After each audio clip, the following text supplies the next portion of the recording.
Trigger warning, the following episode contains talk of suicidal ideation, self-harm, ketamine, both legal and illegal substances, and other topics that may not be suitable for all listeners. Listener discretion is advised. Welcome to another episode. Mikey on mute, your mind's implode. He's coming off mute for you. Feel the vibe, it's something new. Welcome everyone to another episode of Mikey on Mute. As always, I'm your host, Mikey, coming off mute to talk about my mental health journey, talk to others about theirs, gain some perspective, and keep that conversation going. Today, I'm really excited to have a guest on that has a very similar mindset to what I do here.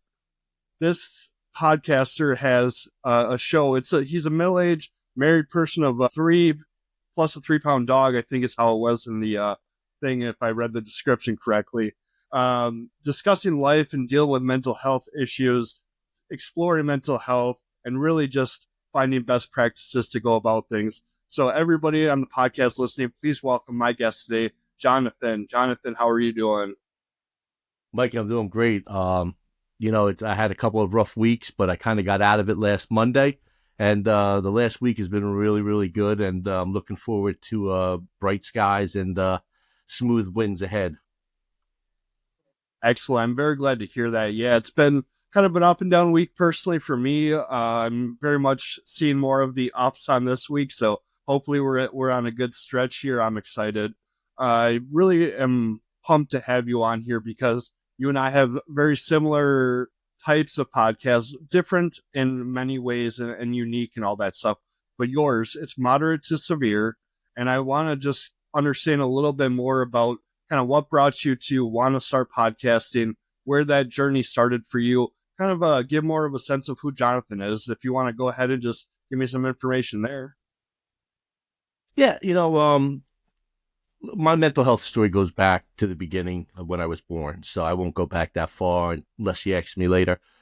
But the podcast originates from, in August, I was pretty much at my therapist's office, and one of my big issues that I deal with are suicidal ideations, and they're very, very strong. And I think I was over her head. When I went to her, my wife, who is an LCSW, a licensed clinical social worker out here, and she's very good at her job, kind of said she wanted the Ferrari of therapists on the island. So we got her. And I know we got her because I get the bill every week. And she kind of mentioned, you need to go somewhere. And I was like, what do you mean? She's like, you need to either go to Sierra Tucson in Tucson, Arizona, or you need to go up to Spring Hill in Connecticut. And I'm like, are you serious? And she was like, yeah, I'm really serious. So that was my meeting. Then she called me back an hour later with my wife. And my wife, was kind of shocked. It came out of the blue. I knew it was coming because she had told me earlier. And I'd given my wife the heads up, but to hear it from somebody else. So that was on a Thursday. And a Friday, we had plans to bring my son to a college visit. And I said I didn't want to ruin anything. I just still wanted to go and maintain, what little bit of normalcy was going to be left. And when we got up there, they went on the tour, and I sat there and booked my flight to Sierra Tucson in Arizona. So down there, you got your phone, and I went. So down there, you got your phone for about 3 hours a day at different times for an hour. And there was this girl who really, will get into why I'm mentioning her, Carly, who has a podcast. She started a podcast from her chemo chair when she was diagnosed with breast cancer. And every day she put out these little affirmations or were talking, and I felt like she was talking to me. And when I got home after the month down there, and we could talk about the month and anything you want, but when I got home, I reached out to her. And I told her how important it was for me to see her daily. And I said the same thing a lot of people are now saying to me, like, I didn't comment, I didn't like, but I waited for him every day. And I told her my story. She was like, Jonathan, you got to start a podcast. And I'm like, Carly, I'm an introverted extrovert. Like I socialize with people when I want to. I am very happy being by myself. And she's like, Jonathan, you're on the mic and it's maybe one or two other people on camera. You got to do it. So I'm like, I don't know. I'll think about it. So she called me back the next day and she was like, have you thought about it? And I was like, I did. I came up with a name, Moderate to Severe. And there's a reason behind that. And I said, but I don't know. I was like, maybe I'll do one episode and tell my story and call it a day. So she was like, all right, I'm going to call you back in 2 days to see how far along you are. And I was kind of like thinking, I'm never going to hear from her. I have a major problem. I'm a perfectionist. So for me to start something, I have to know I'm going to do it really well. And I didn't know if I was going to be able to do this real well. So 2 days later, she called me back and she's like, how far along are you on the podcast? I'm like, Carly, I'm not doing this. And she's like, do one episode for me, please, and see how it feels. So I said, you know what? I'm going to do it. So I did the first episode, and it was very cathartic. And I had no guest, and it was just me talking, and it felt really, really comfortable. And it's weird because you're talking into a microphone by yourself, as you know, and you're looking at yourself on a video screen, but you're doing this for other people. But at the same time, I felt like I was talking to myself, like having a therapy session with myself, kind of going over the past traumas and things of that nature. And, I talked to a guy that I met on Fiverr. He made my logo. And away we went. And that was, I think, November 11th was the first one I posted. I've posted 10 episodes since then. I have 5 in the chamber and 6 more to record. And like I said earlier, I record a couple a week and I put one out usually weekly. It's been about 2.5 weeks, and that's because I was struggling. And when I struggle, I fall really quickly. I call it the icy cave, because there's nothing for me to grab onto. I mean, my cycle is so fast, it is unbelievable. For instance, last Monday, I was sitting in a chair at my house in the Poconos in Pennsylvania, crying for an hour and a half by myself in a cabin. And then after I cried, I was like, you know what? I feel good.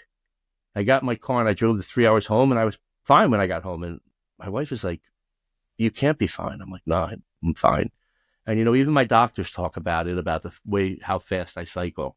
But yeah, that's how Moderate to Severe got started. And I do the podcast. I do the little morning affirmations, 4 or 5 times a week. And I started writing poetry when I was down there. I don't look like your poet. I'm 6'2", 275.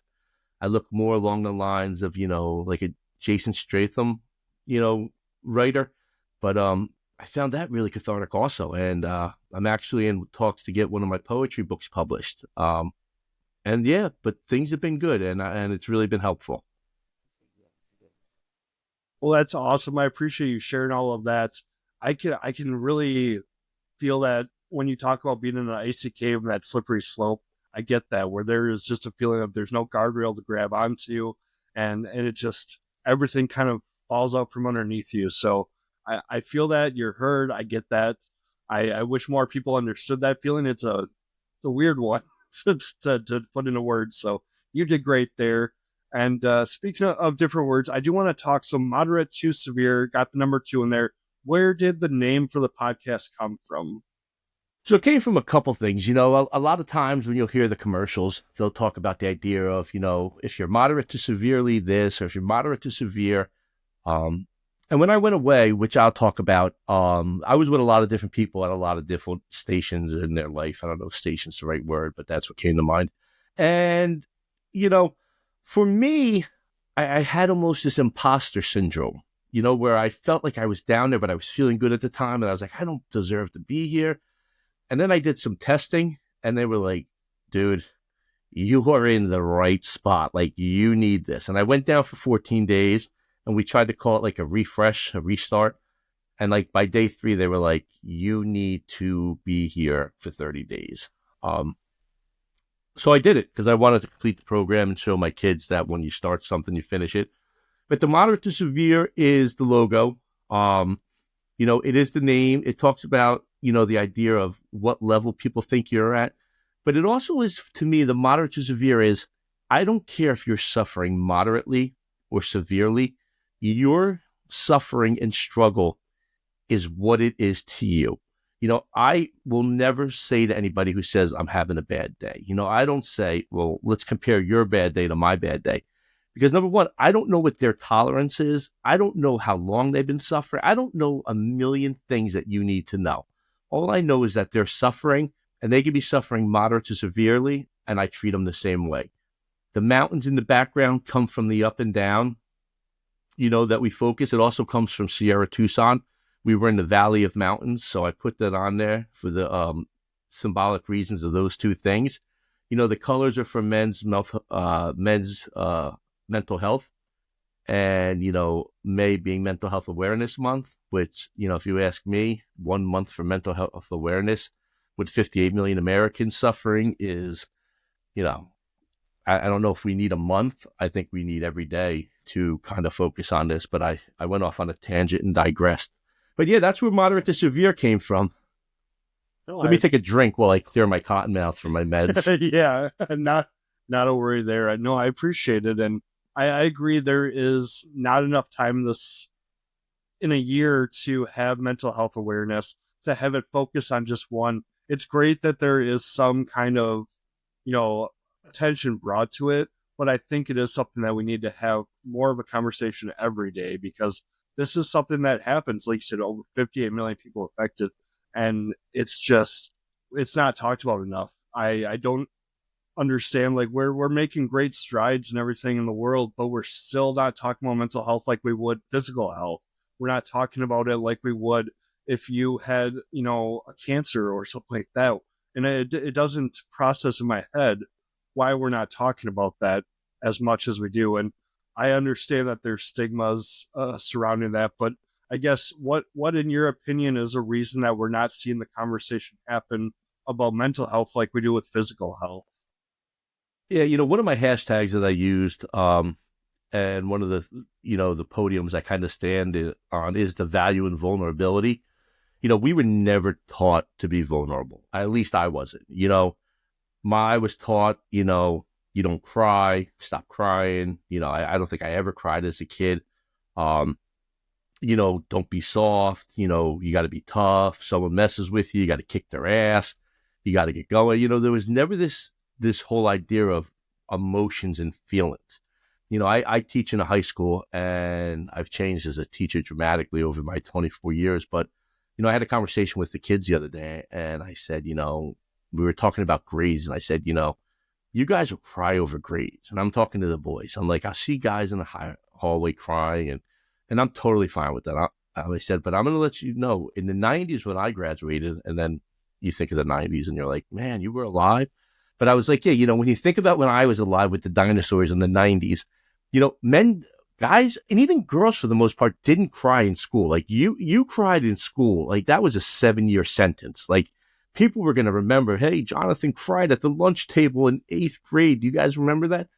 So I think it's this whole idea of being vulnerable. We're taught to be tough and rough and rugged and all of that stuff. And, what I found is that you can still be that, but you can still be a caring, compassionate person. You can still rely on self-care for yourself, which is something that I've never done. And the idea of being vulnerable, like not, taking down that facade, taking off that mask and just being who you are is something that I think, really needs to be looked at, because, there is no vulnerability when I was growing up. Now we see it a lot more, but I think it's about other things and not mental health. I think parents will say, oh, they're anxious and they're this, but, anxiety, as you know, Mikey, heads right towards depression if it's not taken care of. And I teach and I see kids all the time, and I'm like, I'm really easy spoken. I was with a dad this weekend, and he's like, my son's always, hugging me and holding my hand in certain situations. I was like, dude, that could be anxiety. And he's just looking for a blanket or like a safety net. And he's like, you think so? I said, 100%. He's 10 years old. He's reaching out right now. He's showing you that there is something he's not comfortable with. But I think it's that idea that we need to be vulnerable. Yeah, I would agree. And I know vulnerability is something that I've struggled with for my entire life. It's something I still struggle with. And I always, like, it's funny, I can be vulnerable with some more people on the internet than I can with, like, my wife or my kids sometimes.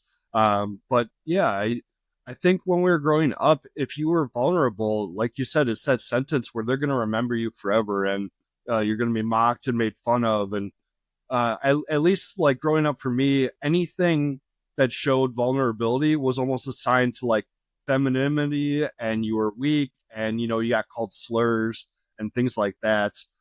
So it's really tough now to understand when my therapist or my wife tells me it's okay to be vulnerable, it's safe.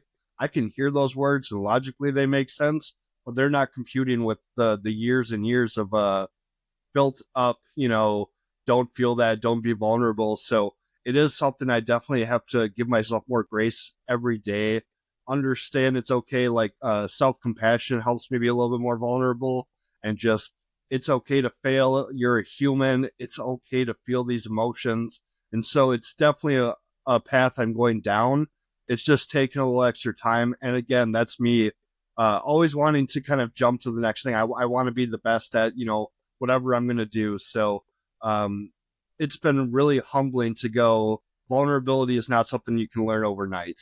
And so I've had to work with my therapist on that for sure. Yeah, so I'll just tell you real quick. So I went to Sierra Tucson for a month. They put me in a lodge called Crescent Moon, which they put me in with the veterans and first responders. And here's a little plug. If you listeners out there are looking for something or somebody to work with as a volunteer organization, our veterans, when you get to know them, are some of the greatest people on earth, and they need our help. Okay, done with the plug. And, I just sat there with these guys, and they were so open and vulnerable because of the situation we were in. There was no judging. And I kind of said to myself, wow, like these are guys who have seen some stuff, and they're just opening up and talking to me, a school teacher, like I'm out on the front lines with them. And I'm like, my roommate would always tell me, I'm just trying to feel the feels. He had no feelings whatsoever. He was numb to everything. They had numbed him out. And, we would just talk about it for hours upon hours in the butt huts where they would smoke cigarettes, and I would just, look the other way and try not to breathe in the smoke. But, the conversations that we had there really, really got me going. I almost think that they were as therapeutic as the classes I took, just hearing it from everybody. And, I became vulnerable there. And, I had that 30-day of like everyday high impact vulnerability training where it was like, Jonathan, this is, tell me your story. What goes on? Like, how did you suffer for that long? Like, how did you do it? How did you maintain that? And when I came out, it has become almost like easy and comical. Like, I told a bunch of people the other day, they said, you have a podcast? I didn't know that. I was like, yeah. They're like, what's it on? I'm like, well, I'm mentally ill. And they started laughing hysterically. And they're like, dude, you are funny. And I'm like, no, I'm being serious. And they looked at one of my coworkers and she was like, yeah, he's serious. And they're like, oh my God. And they're like, I'm so sorry. Like, what do you have? And I was like, they're like, is that an okay question to ask? And I'm like, dude, I have been diagnosed with bipolar, mood disorder, anxiety, ADHD, which was diagnosed early, never diagnosed, wasn't re-diagnosed until I went down to Sierra Tucson. So I'm finally on medication for that. OCD, and an eating disorder. So I was like, I've got it all. I mean, I checked the boxes for many, many things.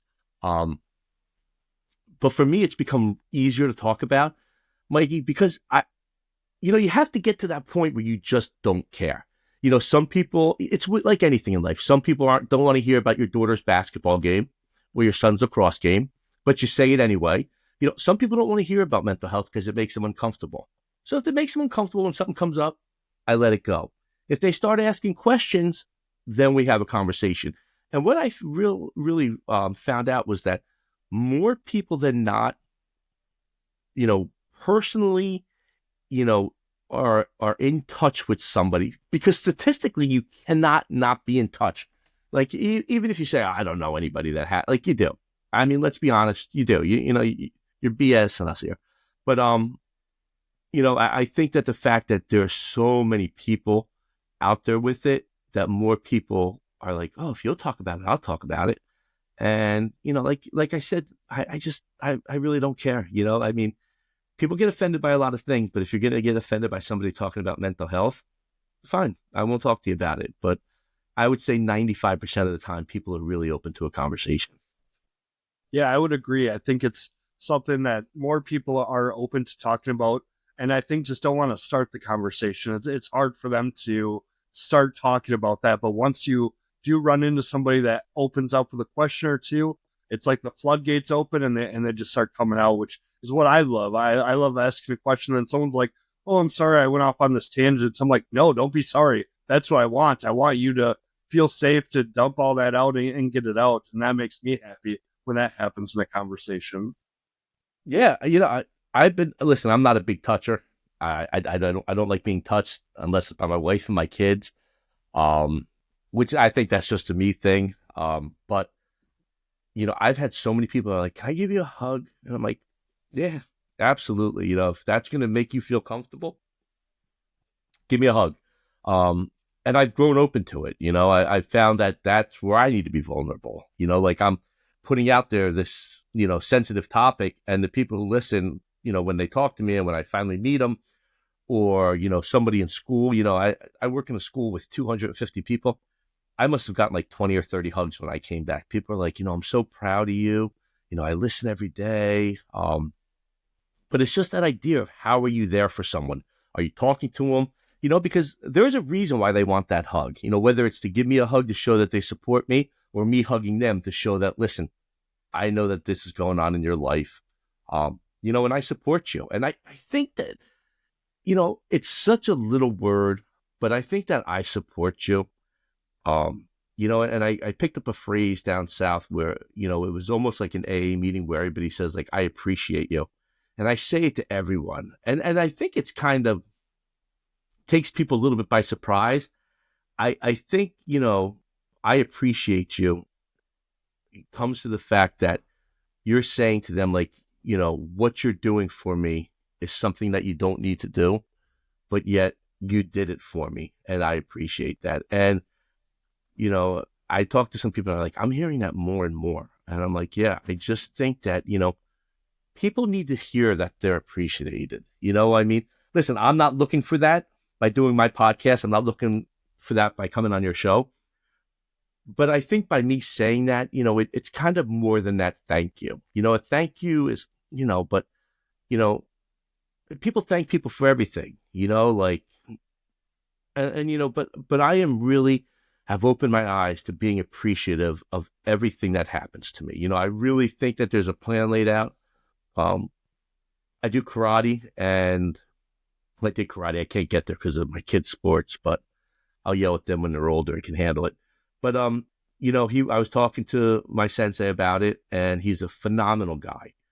And he was like, "It looks like you found your thing." And I was like, "What do you mean?" He goes, "Spiritually." He's like, spirituality doesn't have to be about a god. It has to be about something higher than you, something that you kind of look up to and hold accountability to. And I don't know what it is. I don't know if I am spiritually connected to the mental health world now, but for me, it's almost like my whole life has been engulfed by this. And I don't even know where this question started, but I'll just finish my rant. It just, to me, is this idea that we are here to help other people. Everybody talks about, you just want to raise good humans, but, humans need help. I know I did. And, and like I said to you when we were talking and going back and forth, if this show helps one person where they're like, "Man, there's two alpha males talking about, mental health issues," that's kind of weird. I think I've done my job for the day. And, that that's just where it's going, the whole idea of vulnerability, being there for people and being appreciative. Yeah, absolutely. And I think it speaks on a deeper level. Like you said, a lot of people thank you for things. Someone walking into the gas station holds a door. Yeah, I'll say thank you. I it's not as deep of an appreciation as when somebody does something that changes how I'm looking at something, my perspective, or helps me understand a little bit more about myself. So yeah, that "I appreciate you" holds a deeper meaning, and I totally understand where you're coming at with that. I you mentioned a few times you're almost 25 years of teaching, which first off, thank you for that. We don't thank teachers enough because Appreciate it. it's quite a business. So, but I guess you've probably seen quite a few now, different types of classes of kids come through. Do you see a difference in how they are talking about mental health? I know we've spoken a little bit about like they're more vulnerable about their grades and everything like that. But do you remember teaching, 15 years ago? What was that like? Did you see kids, were they vulnerable at that point? It's weird. When I first started, I started in New Jersey, the great state of New Jersey. Then I moved out here to Long Island. Teach at a very affluent school, still has its problems. But when I started there 21 years ago, I started with kids that were mostly behavioral and emotional and things of that nature. A little anxiety here and there. I mean, the wave of anxiety that has been taken over our kids is like a tsunami. I mean, they are so anxious. There is depression. There is just sadness in a lot of these kids. And I said earlier that I had changed as an educator. When I first started, I was a big guy.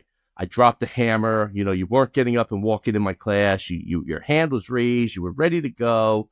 And, as I grew and matured, I realized that the kids don't need that. The kids need an ally.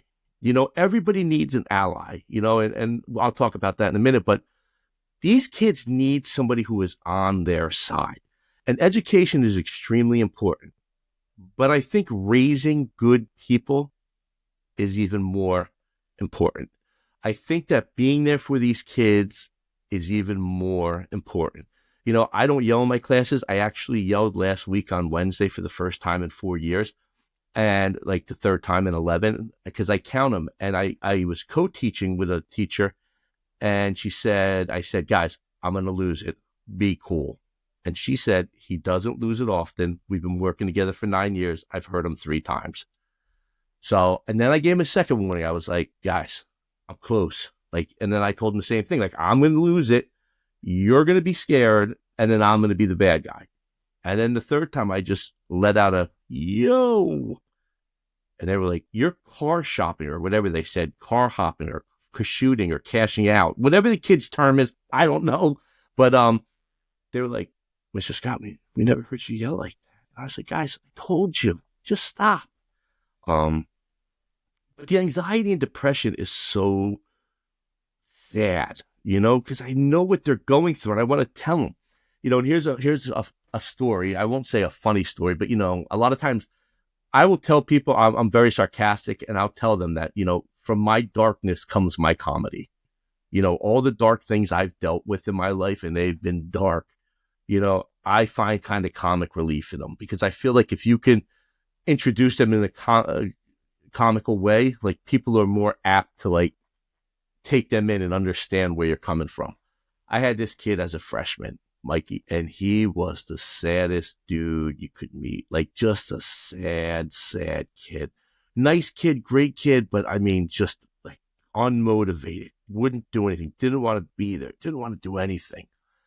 And I felt for him, I feel for all these kids, I said, we talked about crying, I cry now if I give the parents a good report on a kid that I like. I'm start welling up and I'm like, he's a great kid.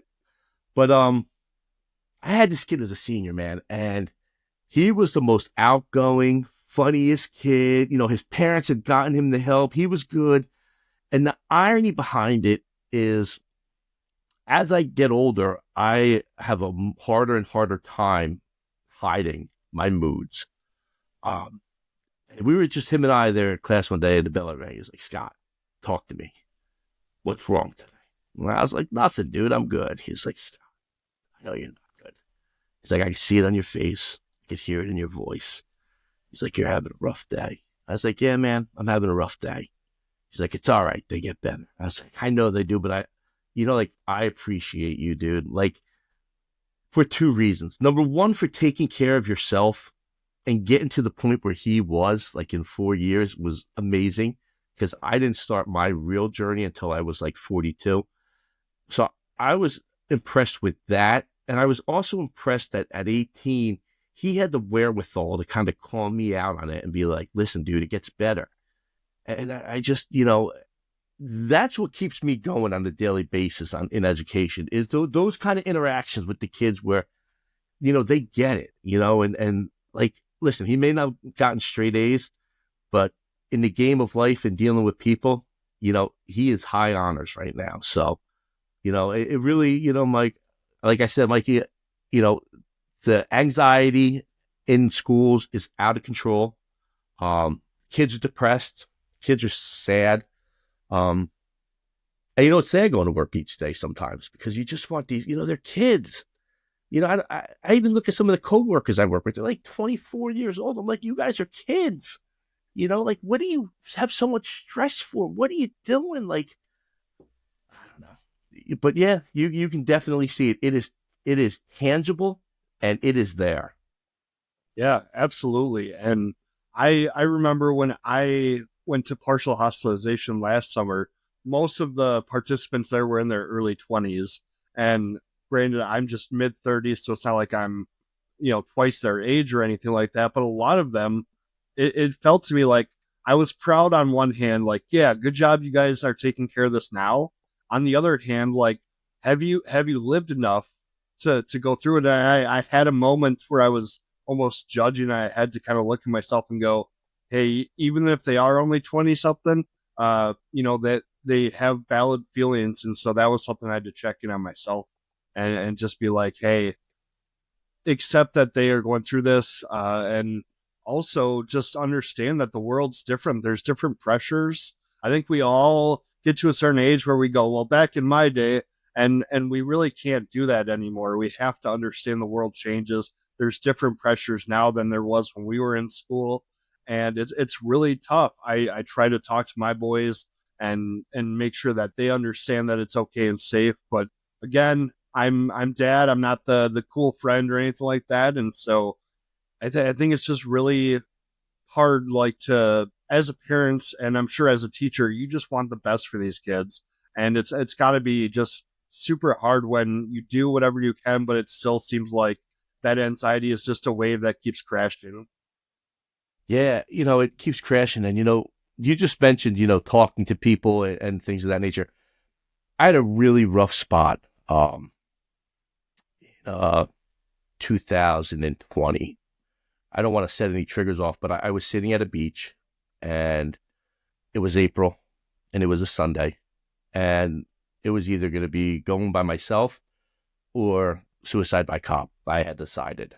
But, I call my wife my rock and my kids my rock, and they've always been there for me. And I just called my wife out of the blue and she was on her way to a baby shower. And I said, I'm in a bad spot. And, long story short, she came home. I was okay. But that's when she kind of gave me the ultimatum, like, you need to, get help. And that's when we found the Ferrari. And that's where we found the ketamine. I take ketamine once a week. I took it today. So if we did this about 3 hours ago, I would have been a little loopier. And you probably would have been like, dude, like, you're not even answering the questions I'm asking you. And I'm like, sorry, but it's fun. So I started this. I had to go into this DBT training, which was an hour and a half a week for a year. And I was the oldest guy there by like 20 years. They're all these early 20 kids. And I felt weird at first, for the first 5 minutes. And then I was kind of happy. I was like the father of the group. And I would always say to them, like, I am so happy and proud that you guys are putting your stuff together now. Like, you're 20 and 23, 25, 19. Like, you're getting your act together now. Like, I'm 42 and getting my act together, which is still, listen, you get your act together at any age. I give you props. But I was like, I wish at 22 years old, I had somebody telling me to go get help. But, I just, it was that emotional overcome. Like, these kids are doing it. They're getting it. They're putting in the time. And like you said, talking to your kids and me talking to my students, you want to get everybody off on the right foot and let them, it's kind of like putting that little bird in their ear to be like, this is what dad suffers from. I do it with my kids all the time. I actually had to have a talk with my 17-year-old son because he picked me up tonight from ketamine. And my wife was like, did you talk to him about it? Does he know that ketamine's an illegal drug? And I'm like, it is not illegal. We are prescribed it. Like, mushrooms are illegal right now. On the West Coast, they're using them for mental health and things of that nature. But I said, I went and talked to him. He was like, Dad, he's like, you've told me this. And I was like, I know. I was like, just don't know if you're Googling. He goes, listen, I'm just happy you're getting help. So I was like, that means a lot. He's 17. He's going off to college next year. But for him to be mature enough and realize that the bigger picture is not what I'm taking, but what I'm doing, just like you talking to your kids, because let's face it, genes has a major part to play in this. And I can see it in my kids, especially my little guy. He was a kindergartner during COVID.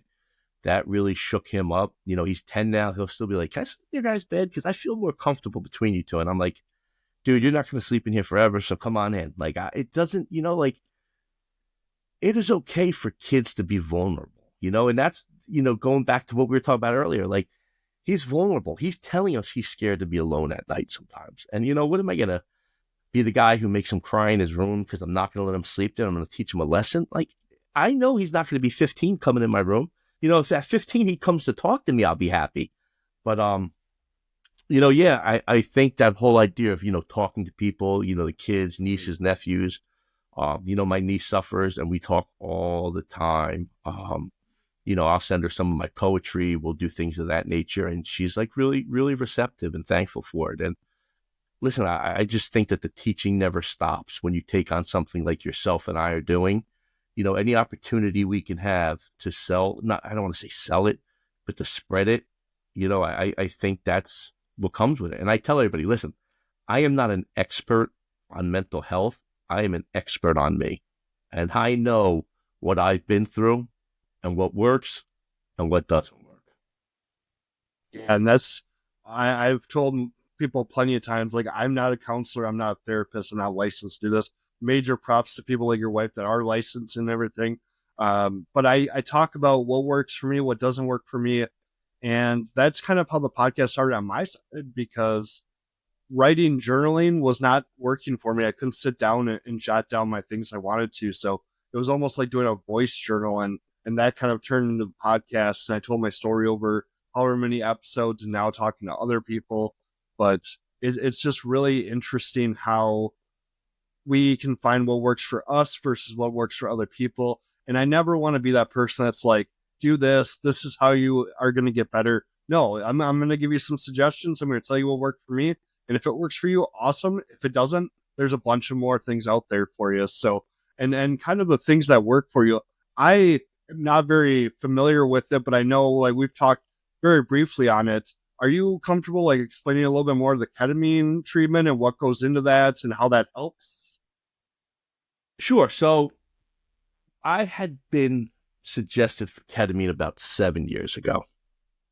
And I went for it. I did all this stuff. And I'm just giving you the background. And my wife was like, the guy seems a little kooky.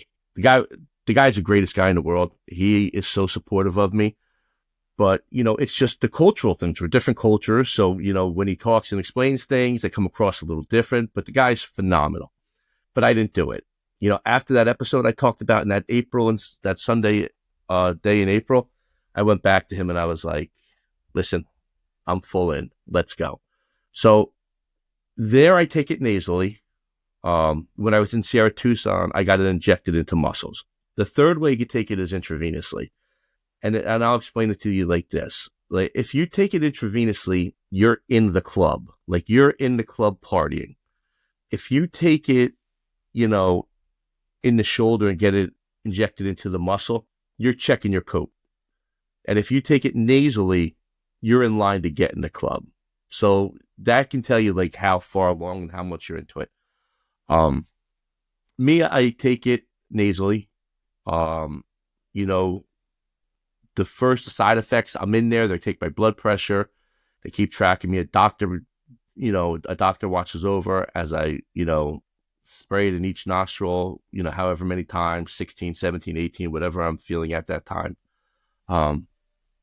We have conversation. He asks me how I'm doing. He talks about my medication. He talks about different stuff. And then I sit there for a while. And at first I was kind of nervous because it was weird, because it does. I mean, the side effects are real. I mean, ketamine is the drug ketamine, Special K, that people were using. It is a horse tranquilizer. Um,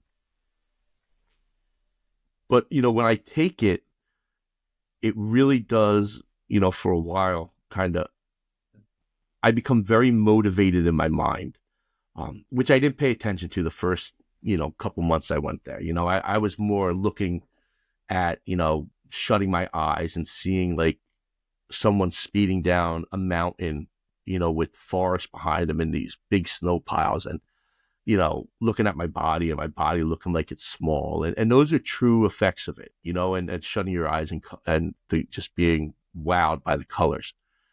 But as I got more into it, the ideas of what comes out from it, the whole motivational ideas. And I say to him, I'm like, Dr. Manu, I'll throw his name out there. Why can't I take this every day and just run with it? And he's like, you can't take it. But he goes, yeah, it motivates you. It opens your mind to things that you can do and, gets the mind really working at a high level. Now, I will tell you, Mikey, if you go in there in a bad frame of mind, you are going to have a bad trip. I've done it twice. They've been two of the scariest times of my life. The things I saw and thought of, and it was just brutal, to the point where I wasn't going to go back after each one. But you have to realize, like, you need to prepare yourself for that type of treatment. Like, you need to go in with an open mind. You need to go in a good mood. You need to go in just feeling right about yourself. That is my job as the patient. It's not like you just walk in there aggravated, mad, you sit down and you've got to be in the right frame of mind. So I did that. I was up to every 5 weeks. In December, I had a really bad tumble.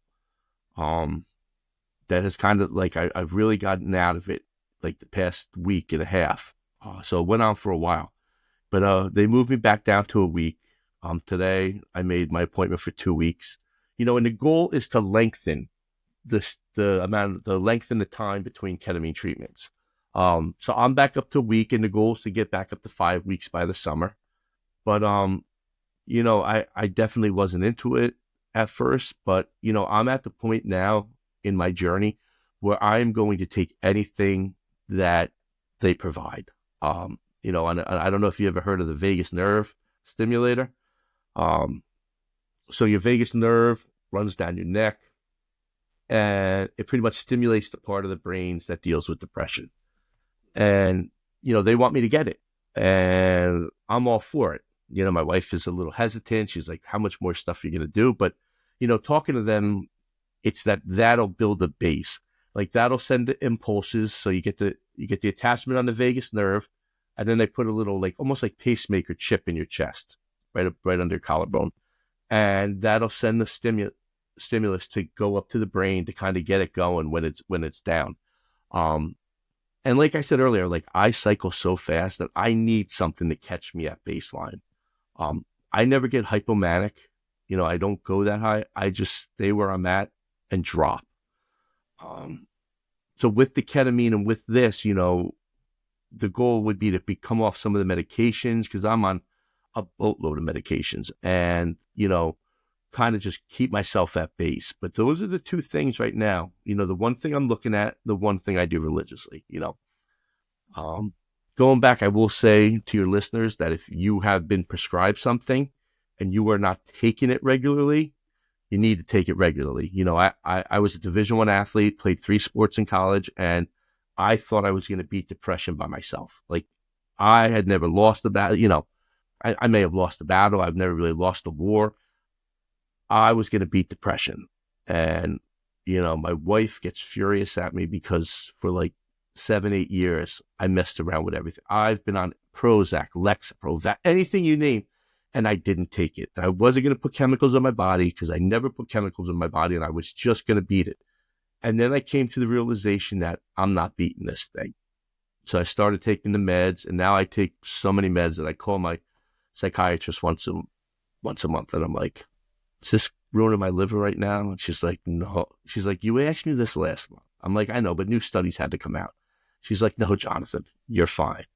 But, I put that blame on me, for all those years, there was help out there, and I just didn't do it. And if you're one of those people out there listening who doesn't want the medication, like, well, then I would tell you to, go to a therapist or that does DBT training or CBT, and you got to start learning some skills and building some skills up, because that is the only way to beat this thing. You are not out willing it. You are not out manning it or out femaling it.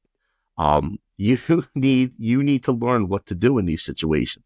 But that goes back to the ketamine, given into that. That goes back to the medications. That goes back to everything. For me, my big thing, Mike, is I got to work out. And when I'm down, I can't get myself up. But like the last week and a half, I've been waking up at 4 o'clock in the morning before work and walking. I used to say I'll do it after work, but it never got. I mean, you know how it is.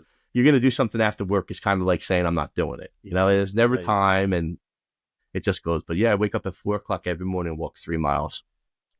And that's awesome. That's definitely something that my therapist and I have talked about, trying to get some more physical activity. And I've worked remotely now for about 3.5 years. So I'm very much just at my desk for 9 hours a day. And so I need to try to get more, because I did notice that as I was remote, not only was I not around people, but I was also stationary. I'm right next to my kitchen, so I can grab a snack at any time.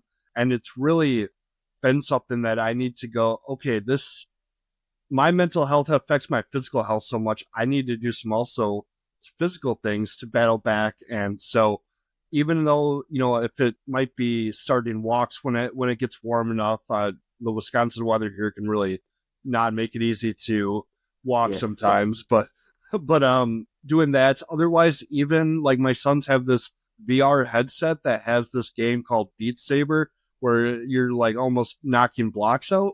And by the time I'm done playing a game of that, I'm sweating. So, I mean, it's still Yeah. physical activity.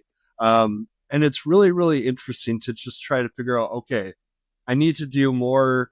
Because I think for the longest time, I just sat here like, okay, I'm taking my meds, I'm going to therapy. Why am I not closer to a point that I want to be? And my therapist, I love, because he's very blunt with me. And he was just like, well, you're not really doing anything else outside of that. You're waiting for the magic pill to kick in. And he's like, that's not how this works. So understanding you have to put in the work, like you said, that might be DEBT or CBT skills.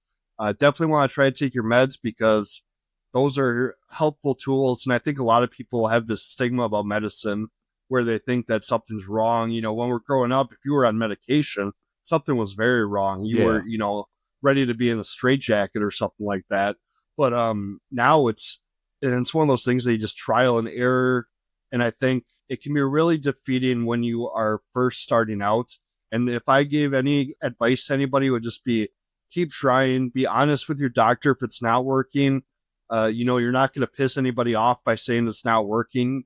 And in fact, you'll probably piss them off if you don't tell them it's not working. So, but yeah, I hear you. Just trying to figure out between medicine and physical stuff what I can do to get myself in a better state, because there is no magic pill that's going to make this all better for me. Yeah. I think that's one of the things, and I still struggle with it now, is why? What is the why? Like, what did I do? And I always say I'm a tortured soul. And, my therapist finally was like, yeah, you are, but that. So, what are you going to do? Like, am I going to get tortured soul tattooed across my chest? I mean, I could do that. I mean, all it's going to do is tell more people. But, the working out has been, and I find that when I do not work out for a while, and, ironically, I tore my calf muscle the night before Thanksgiving, and then I stopped working out, and then December came, and that kind of rolled into my bad days. I need to be working out, and like I said, my wife, pretty much will talk to me about things, and I say, don't be my therapist, be my wife. And yet every time, like, I'll go to a therapy session, because I go to a lot of them, they'll say stuff, and I'm like, yeah, she told me that. Yep, she told me that also. And I'm like, oh, why don't I just listen? I could be saving hundreds of thousands of dollars. But, that working out component, man, with the release of dopamine and all that, it just really, and I found that, in the morning, after the first like 5 or 6 days of waking up at 4 o'clock, like, it becomes so much easier. Like, if you don't do it, you're like, I didn't walk this morning. And I'm like, it kind of aggravates you a little bit, because you miss that. But yeah, I think physical activity is just so, so important. Yeah, and major props to you for continuing to do that. I know it's not an easy thing, but like you said, once you get that repetition in, it becomes easier and easier. So anybody out there, it's gonna suck, just like anything else. It's gonna suck for the first couple days or weeks, whatever, but it gets easier. And same with mental health. It's gonna suck to get help. And that sounds weird to say, but like you're going to visit some weird places in yourself when you start going to therapy and you start really diving into a little bit more of what's going on inside of you. But it definitely helps and it gets better. So that's my message. And if you had to give some advice to men out there that either are struggling with asking for help or just unsure of their own mental health, I guess just kind of like a blanket advice, what would you tell them when it comes to, hey, I'm not sure how to handle my mental health. What do you think I should do? I think the first thing is I interviewed a LCSW from Manhattan the other night, and I asked her that same exact question. And she stopped me and said, Jonathan, let me stop you there. She's like, I don't think it's just men with mental health problems that should come see therapists. She said, I think it is everybody in this country should be talking to a therapist just to unload. And I had said that this weekend. I was down at UNC with my son, and I was talking to somebody who's kind of connected to the field, and I said that, and they're like, yeah, I totally agree. He was like, everybody should be talking to somebody. He was like, first of all, if everybody talked to somebody, or it was so common to talk to people, that stigma would be cracked and broken in a minute. I think if you are struggling, and part of the reason you're struggling is you don't want to tell your story, I don't know if the therapists agree with me. I am a huge fan of writing your story down, giving them that, and then going from there. Because a lot of people don't want to relive what happened. And let's be honest, like you said, you may not find your first person that you meet that you connect with, but there is somebody you're going to connect with. And you have that out and you hand that to 2 or 3 people, and there's somebody who reads it and is like, listen, I can help you, man. And you got to fill in the gaps and you get comfortable. It becomes easier to talk about. But I really think it's making that. I think the hardest thing is making the phone call. Nobody cares if you make the phone call. Nobody cares. And I think they have to realize that. Like, nobody cares, not in the sense like make it or don't make it. Nobody cares that you make it. Like, it is not going on social media unless you want it there. Like, make that phone call. You have insurance. You don't have insurance. There are people who work with you. Make the phone call. Once you make the phone call, that was the hardest part, because it's like, but it's kind of admitting to yourself that you need help.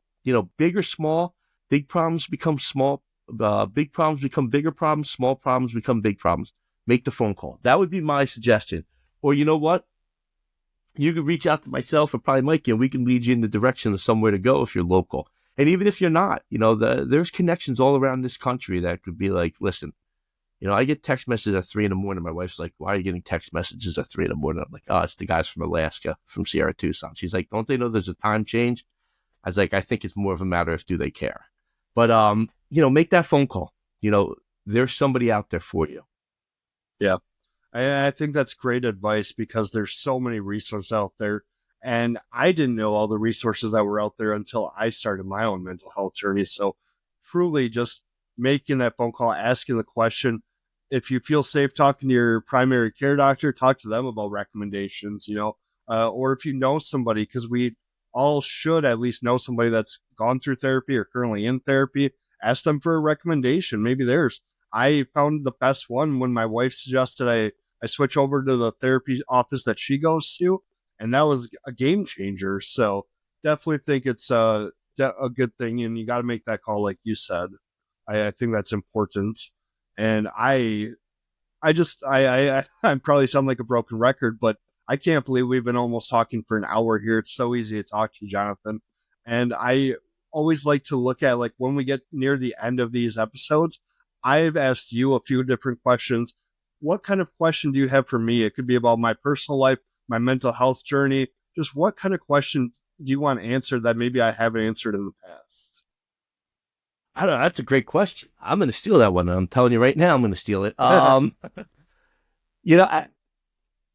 Listen, when I found you, I was pumped up, and people were like, yeah, but he's like a competitor. And I was like, no way. Well, this isn't a competition. This is the problem with the society. Everything's a game. Everything's tough. he is out there doing what I'm doing in Wisconsin. So we have people in the Northeast doing it. We have a guy in Wisconsin. There's guys in California doing it that I talk to. And it's awesome because the more people speaking about it, it shows that, there is help. If I wanted to ask you one thing, with the Mikey on the mute, like, do you find when you're talking to some of your guests that you're almost like at a therapy session? Because when I talk to my guests, some of them, and they get into like life changes and this and that, like I'm taking notes. Like, and I tell people right during my episodes, I'm like, I'm lucky I get to sit in this chair. Not only do I get to facilitate and ask questions, but, I get to be an active listener and get almost like an hour of free therapy every episode. Like, is that how do you find that you talk to these people and you're like, I could use them. I could use them. I could use them. I'm just wondering if I'm the only one. No, it's definitely a similar thing that I feel when I talk to people. It's one of these things that I thought it was going to be very awkward when I started talking to people. I thought it was going to be rigid and it's a tough subject. And what I found is it has become just, I'm making friends online that I can talk to about these things. And it's so easy to sit there and talk for an hour. And I got to talk to somebody that's not my wife, not my therapist, somebody else that gets it. And I got to get some stuff off my chest. So it's just as beneficial for me as it is for the person coming on the podcast. And I really enjoy that. Like you said, I think we connected through that Facebook group for podcasters is where we originally met. And I've come across a few different people. I had Will Craig on my show a couple weeks back and all that stuff. He also does a lot of mental health stuff. And I get that. But there isn't that, like, I'm not competing against you, Jonathan. I'm not competing against Will. We're a brotherhood trying to spread that message. Like you said, you got the East Coast out there. I'll take up, the Northwest, Midwest here. And there's people out in California, like you said. And I've talked to people in Texas. It's not a competition. I think we need to just understand that more people talking about it is not trying to step on each other's toes. I'm not sitting here like, oh, well, maybe if I have Jonathan on, I can tell people how much better I am at talking about. No, I don't want to have that conversation. I want to have the conversation that says, look here's another person doing it. Please go listen to all of his stuff, and I'm the person that's always sharing the podcast that I'm listening throughout the day. Again, I work remote, so I listen to a lot of stuff. So I'm always sharing out what I'm listening to. And so I appreciate that question because it is very therapeutic to be able to sit down and have these talks with other people and get almost that free therapy session to be able to talk. And I think that's what we all strive for. We want more of those conversations in our lives where we feel safe and we can talk to people. And so it makes me so happy that I can jump on here. You and I have never spoken face to face before this. We've done some messaging, but yet here we are having an hour-long conversation where it feels like we could tell each other whatever we feel comfortable with. That's for me the best part about this. Oh, I agree 100%. Not to promote it, but the next episode I have is he doesn't suffer from mental illness, but it's about being prepared for situations. He was an Australian STAR member, which is above SWAT but below Delta Force. Long story short, he was shot 14 times in the first minute of entry and survived. And he talks about how he survived and all. And it's like, and then people are like, well, how does that resonate with your listeners? And when you listen to him, he talks about the idea that he was prepared, being prepared and thinking a different situation. And I'm like, I'm thinking to myself, like, man, I got to prepare, I got this big trip coming. I got to prepare myself. I got to do, so I think there's a lesson to be learned in everything, for the most part. But yeah, I never think competition. I always think community, like these guys are in my community, like they're the guys that I know, I know now I can count on you or I hope you can count on me, but and that's what it comes from, just spreading the word. And somebody I may not resonate with and they may go to you and resonate with you. And that's awesome. And I think that's what this is all about, just saving lives and getting people healthy. Absolutely. And as we're wrapping up here, I'm reminded of a video of yours I saw just earlier today about, I believe you were going to work and forgot your glasses, and you realized it was a little foggy or unclear, but you still knew how to get there. And that message was great, that there are going to be times where it's unclear, but you still know how to get there. And so if you want to expand on that just real quick to kind of wrap us up here, I thought it was really powerful for just a short little video. It really hit home for me. Yeah, I do these like 5 times a week, and they come to me when I'm on my walks and things of that nature. But that one came to me on my drive to work, and I'm like, I can't believe I forgot my glasses. And then I was hemming and hawing over it for a couple minutes, and then I was like, Jonathan, you know where you're going? Like, you've done this a million times. Like, why are we focusing on the fact that you don't have the glasses? Why aren't we focusing on the fact that you know where you're going, you know what your goal is, and focus on that? And that's where that came from. The whole idea of, if you don't have your glasses or the things in front of you are blurry, you don't let them stop you. You keep going, you get to that goal. There's going to be obstacles along everything you do, some big, some small, and I love the saying, we failed a million times in our lives and none of us ever think about it. You failed a million times before you stood and walked. You fell. But at that age, we didn't think about it. All it was let me get up there so I can grab Dad's remote and change the channel. And then we finally stand and everybody goes crazy. Where it's the same thing now. Like, not everybody's going to go crazy, but we should be going crazy for the goals that we accomplish and the things we do. So that one came from there. And they just go. Just on a side note, the one I had one that went viral. It had like 2,800 hits. I guess that's viral. My kid said that was pretty good. Was one my daughter told me, and it was pretty much, we were talking about something getting tough.